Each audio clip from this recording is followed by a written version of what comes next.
China is a nation with centuries of history, a rich culture and a vast heritage, a land of legendary and powerful dynasties, beautiful architectural wonders, breathtaking landscapes, and great people. Today, China is rapidly changing socially and economically. In the midst of this transition, her people are facing a spiritual void and are confronted with the choice between materialism and religion.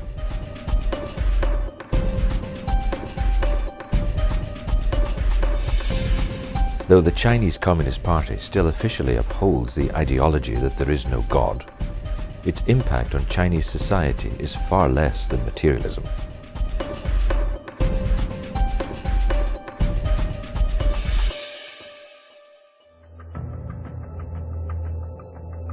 In 1966, during the Cultural Revolution, the Communist Party leader Mao Zedong called on the nation's youth to purge the impure elements of Chinese society and revive the revolutionary spirit.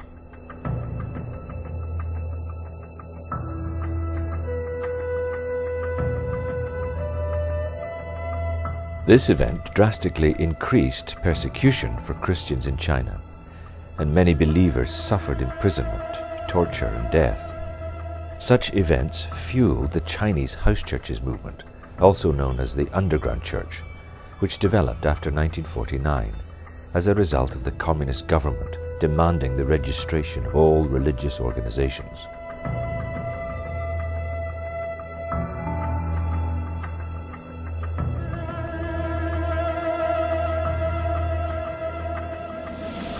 Today, China is the largest populated country in the world, with an estimated 1.3 billion inhabitants, which total 19% of the global population. China today has a new, fast-growing middle class, which flourishes faster than expected and is seeking a better standard of living. China's fast economic growth has placed the country as a superpower and the second largest economy in the world.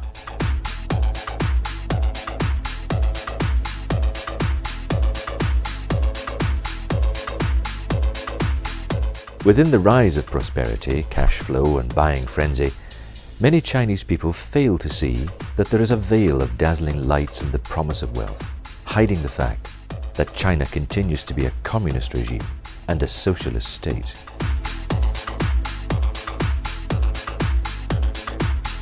Materialism has been instilled into today's Chinese modern society, where teenagers and young adults focus on acquiring possessions, the latest electronics, clothing, cars and other luxuries, trying to fill the void in their lives with things that have no eternal or spiritual value.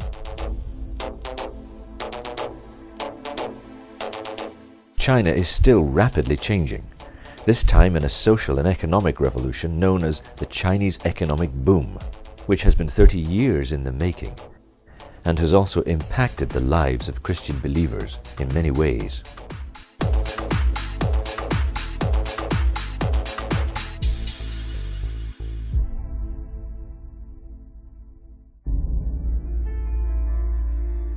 Every day of the week, in at least 60 countries, people are persecuted for their belief in Jesus Christ.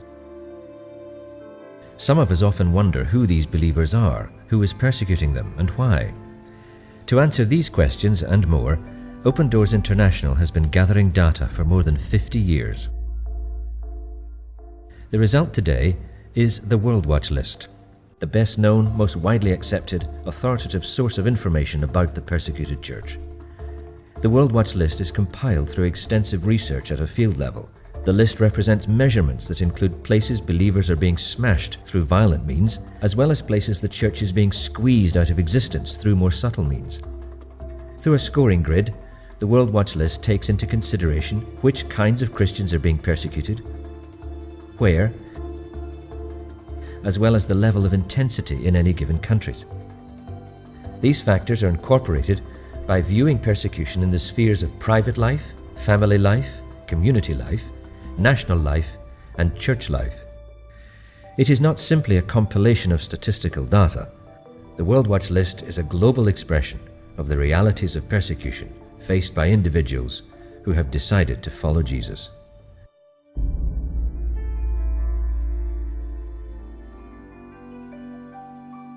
China is number 37 on the World Watch list.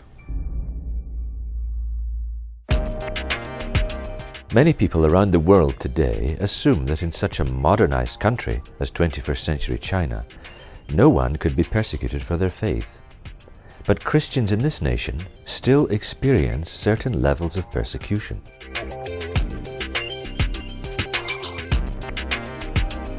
It is very important to analyze carefully the rapid decline of China's position in the World Watch list.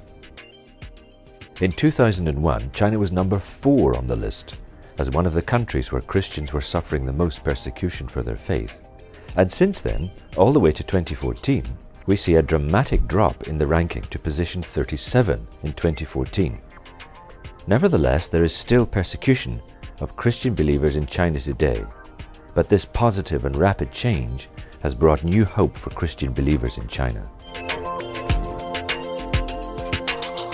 While many people realize a growing degree of religious freedom among Han Chinese Christians, who are the largest ethnic group in China, year after year, these tens of millions of Christians still face different challenges and limitations, but have different strengths too. The other situation is the more severe persecution of Christians with a Muslim background and a Tibetan background, especially in the Northwest. Among the 20 to 30 million people in Muslim communities in China, there are only a few thousand Christians. The number of Tibetan background Christians is even less. There are only about 200 of these believers. Because of their faith, they experience pressure from their families and communities, as well as from the government. It is no wonder that everything you say about China is true somewhere in China.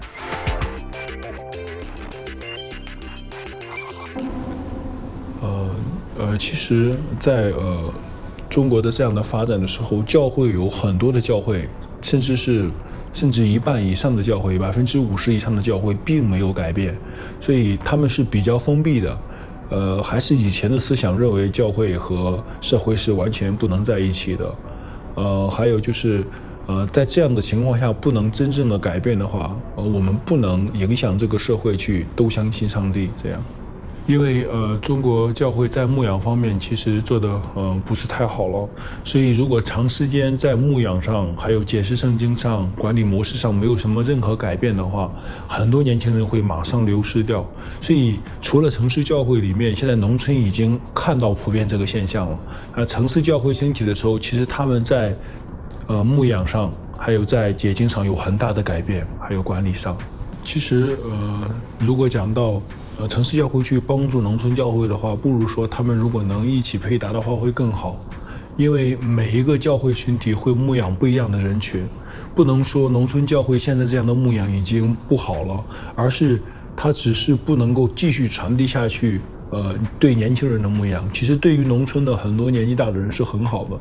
所以如果两个教会能够联合起来的话，效果中国教会的牧养的效果和各方面会更加的好，中国教会会有更好的发展。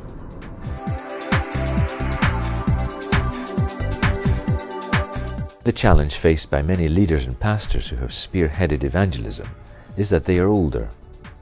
And even though there are many young ministers and pastors, they are not thoroughly prepared for the task. Therefore, the urgent need is to train these new young leaders.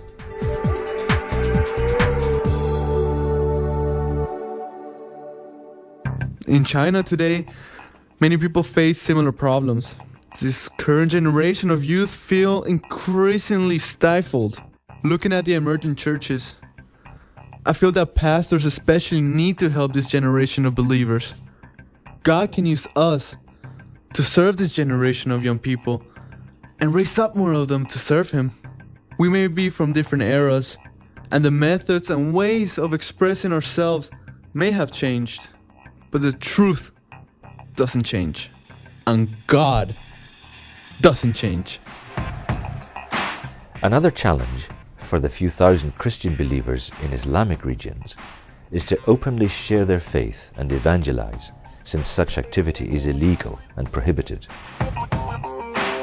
Any gatherings in these areas outside the government-approved establishments is strictly forbidden. Many Christians who want to gather for Bible studies, discipleship, or worship have to do such activities secretly in houses and other private venues, in very small groups, and always under the risk of being punished or even arrested. 在西北服饰有一件很重要的事情，就是你用什么身份留在当地。假如你没有一个合适的身份，政府可能会就怀疑你，他们也会被当地的这种宗教领袖有可能会投诉，所以我们需要有一个身份，有一个工作。你的邻居，如果你没有什么也没有做，也没有什么工作，好像没有做什么的话，你的邻居也可能告发你，他可能怀疑你，也可能告发你。所以呢，我需要有一个合适的身份，有一个工作。做生意是一个很好的平台。我们从前也没做过生意，生意方面很多经验不足，很困难，要持续下去，还有很多需要我们学习的地方。For many Christians in China, evangelizing to minority ethnic groups becomes a very hard and challenging task due to the vast diversity of cultures and dialects spoken throughout the country. 我们受教会的差遣去那边服侍穆斯林少数民族，这当中跟我们在汉族教会服侍实在有很多不同的地方。穆斯林人的这个宗教观念比较强，而穆斯林这个人去改信主，他会面对这种家庭和这种社会的这种逼迫，尤其是女性，她们没有社会地位，常常被父亲或者是丈夫打。穆斯林人认为呢，穆斯林人打孩子和妇女是好男人、好丈夫。所有的妇女被丈夫打了的话，她们心里可能有一种压力，或者是不敢告诉丈夫。有很多姊妹，一些他们信主的都不敢告诉自己的丈夫，他们都会被丈夫恐吓，把他们休妻。这就是他们来信主的一个主要原因。在中国，穆斯林的信徒是最受逼迫的，西藏的信徒也不容易。首先，藏传佛教的是灵界的营垒，不易攻破。喇嘛也有实权，会阻止基督教的传播。对于中国很多教会来说，对于宣教方面，我觉得可能是处在准备阶段，更多的是应该准备好，无论是在文化、语言，然后适应能力，然后我们宣教的清楚的意向和上帝给我们带来的能力，这些准备工作远远胜过我们一腔的热血。所以有的时候我们是靠着热血去的，没有清楚的意向，没有准备好，所以我们的成功率是特低。所以现在中国教会大部分需要是在准备更好的怎么去牧养别人。